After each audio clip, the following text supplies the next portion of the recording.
Henry, uluslararası ilişkilerde deneyimli bir diplomat olarak her gün birçok sorumlulukla karşı karşıyaydı. Sabah günü erken başlamak genellikle yoğun bir günün başlangıcıydı. Ofisine vardığında biriken e-postalarını ve toplantı davetlerini gözden geçirmek için bilgisayarının başına geçti. Görevlerini organize etmek ve günün planını yapmak için birkaç dakika harcadı. Ardından ofisini düzenledi ve görev yaptığı ülkeye dair güncel bilgileri kontrol etti. Bir diplomat göreviyle alakalı ketumiyete sahip olmalı, iletişimi gizli ve kriptolu araçlarla sağlamalı. Ülkesinin dış politikadaki stratejileri için hazırlık yapmalı, devletin karar vericilerini ikna etmeliydi. Akşam elçilik binasında bir resepsiyon vardı. Henry menüyü organize etmeli, oturma düzenini planlamalı ve davet sırasında konuşma yapabilmek için organizasyon yapmalıydı. Diplomatın bir günü veya bir diplomat ne yapar gibi soruların cevabını aramayacağız. Bugün uzun zamandır gündemde olan İsveç'in NATO üyelik süreci hakkında değerlendirme yapacağız. Sizden küçük ama önemli bir ricam olacak. GZT ekibi olarak sizlere kaliteli içerikler sunmak için çok çalışıyoruz. Abone olarak bizlere desteğinizi devam ettirebilirsiniz.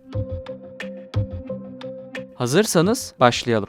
2022 yılında Rusya-Ukrayna Savaşı'nın başlamasından sonra Avrupa topraklarında bir hareketlilik yaşandı. Bunun sebebi Rusya'nın agresif dış politikası sebebiyle Avrupa ülkelerinin kendini koruma altına almak istemesiydi. Rusya, bir devlet politikası olarak uyguladığı Novorusya yaklaşımını fiiliyata dökmek için Ukrayna ile sıcak temasa girdi.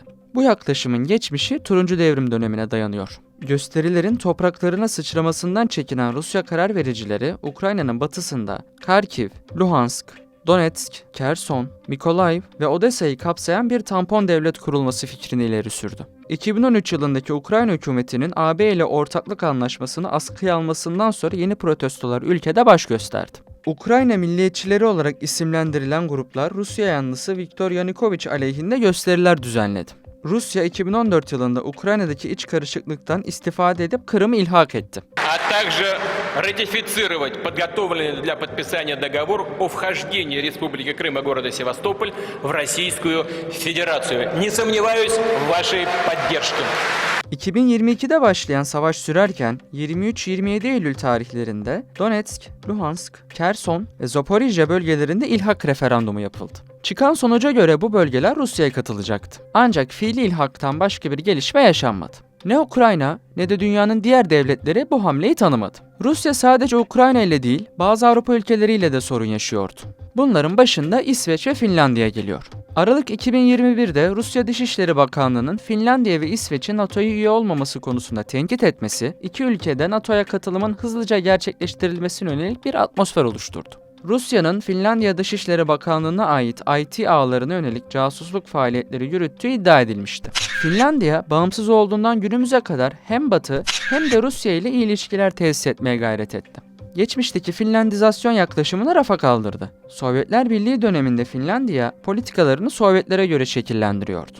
Finlandizasyon, küçük ülkelerin büyük ve güçlü komşulara göre politikalarını belirlemesine verilen bir isim. Ayrıca Finlandiya'nın ABD askerlerini ülkesinde konuşlanmaya izin verebileceğine yönelik tutumları Rusya'yı kızdırmıştı. Finlandiya, Türkiye onay verdikten sonra NATO'ya dahil oldu. Bu, Rusya'yı rahatsız etti. Nordik bölgeye elektrik ihraç ederken kesinti yapmayı planlıyor. Ayrıca Finlandiya Gazprom'a ruble ile ödeme yapmayı reddettiği için ülkeye doğalgaz akışı kesildi. 24 Şubat 2022'de Rusya'nın Ukrayna'ya saldırmasıyla Fin toplumu arasında NATO destekçiliği yükselişe geçti. Yapılan ankette %30'un altında seyreden NATO hakkındaki olumlu görüş oranı %60-%70 bandına yükseldi. O günlerde NATO üyesi olmamasına rağmen 64 adet F-35 Lightning II uçağını envanterine kattı. Rusya'nın İsveç ve Finlandiya'nın üyeliğine olumsuz baktığını değerlendirelim. Rusya, geçmişten bugüne Baltık ve Kuzey Avrupa ülkeleriyle sorun yaşıyor. Rusya'nın Putin döneminden itibaren en büyük çekincesi sınır komşularından NATO'ya katılım gösterilmesi oldu. Gürcistan bunu tüm itirazlara rağmen denedi. 2008'de Mihail Saakashvili'nin başına gelenleri unutmayalım. Bu yaşandığında yıl 2008'di. 2023'ün ortalarında olduğumuz bu günlerde Gürcistan halen NATO üyesi değil, gözlemci statüsüne sahip. Gürcistan'ın üye olma girişimi bir savaşa sebep olmuştu ve o günden günümüze kadar Abazya ve Güney Ossetya sorunuyla uğraşmayı sürdürüyor. Zaten Gürcistan'a da üyelik eylem planı önerilmemişti. Ortaklık statüsünde bulunmaya devam ediyor. İsveç'in üye olma konusuna da değinelim. İsveç, NATO'ya üye olmamakla birlikte 2019 yılından bu yana NATO ile ortaklık ilişkisi olan İttifak için Ortaklık Programı'nın bir parçası. Bu program, askeri işbirliği, eğitim ve tatbikat gibi alanlarda İsveç'in NATO ile işbirliğini sağlıyor. 24 Şubat 2022'de Rusya'nın Ukrayna'ya saldırısından sonra İsveç'in güvenlik stratejisi değişti.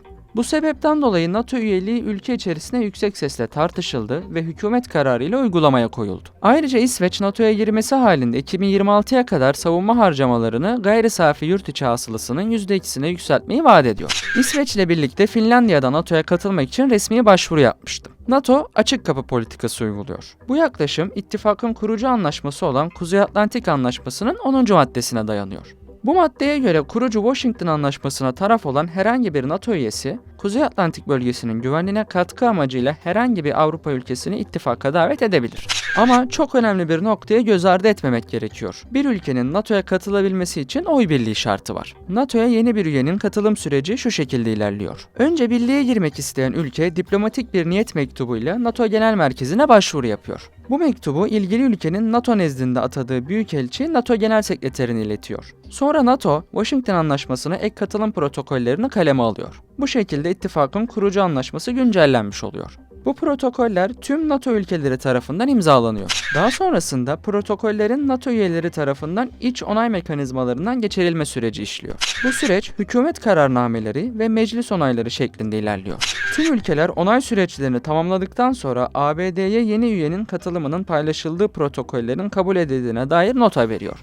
Son olarak aday ülke kendi iç onay mekanizmasını tamamlıyor. Kaleme alınan katılım belgesini ABD'ye teslim ediyor ve NATO'ya kabulü gerçekleşmiş oluyor. Türkiye ve Macaristan haricinde diğer NATO ülkeleri İsveç'in katılmasıyla ilgili onay süreçlerini tamamladı. Gelin Türkiye ve Macaristan'ın neden onay vermediğini ele alalım. Türkiye, İsveç'in terörle mücadele konusunda yeterince adım atmadığı gerekçesiyle İsveç'in NATO'ya katılmasını istemiyordu. Hem Finlandiya hem İsveç, 2019 yılında gerçekleştirilen Barış Pınarı operasyonunun ardından Türkiye'ye silah ambargosu uygulamaya başlamıştı.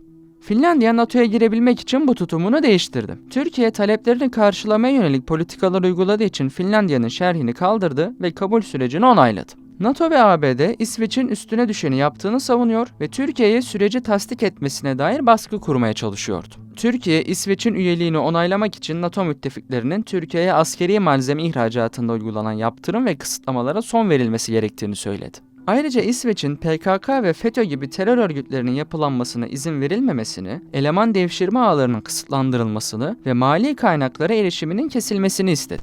Ancak Vilnius'taki son NATO Liderler Zirvesi öncesi Cumhurbaşkanı Erdoğan, NATO Genel Sekreteri Stoltenberg ve İsveç Başbakanı Kristenson'la yapılan üçlü toplantıdan sonra Türkiye'nin İsveç'in üyeliğini kabul edeceği duyuruldu.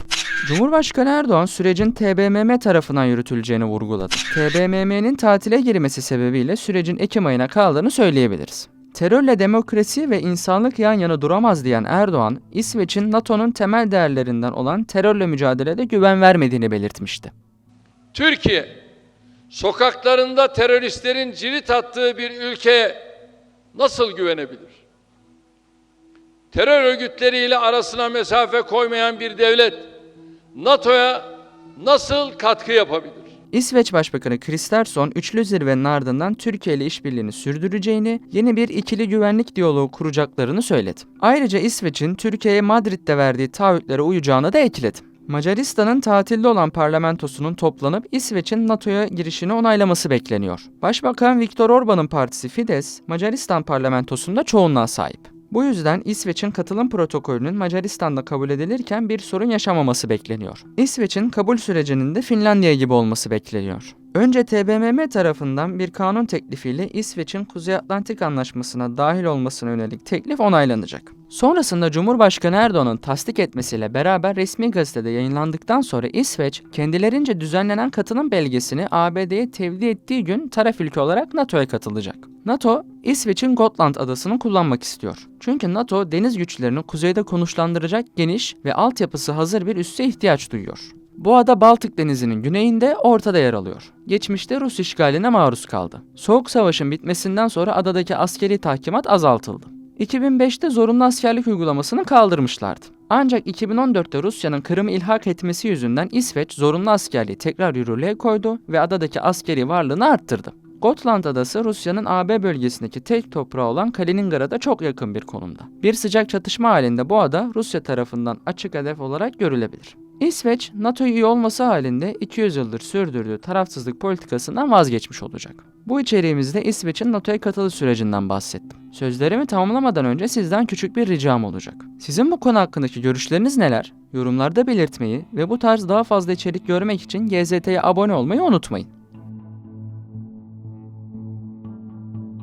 Henry, uluslararası ilişkilerde deneyimli bir diplomat olarak her gün birçok sorumlulukla karşı karşıyaydı. Sabah günü erken başlamak genellikle yoğun bir günün başlangıcıydı. Ofisine vardığında biriken e-postalarını ve toplantı davetlerini gözden geçirmek için bilgisayarının başına geçti. Görevlerini organize etmek ve günün planını yapmak için birkaç dakika harcadı.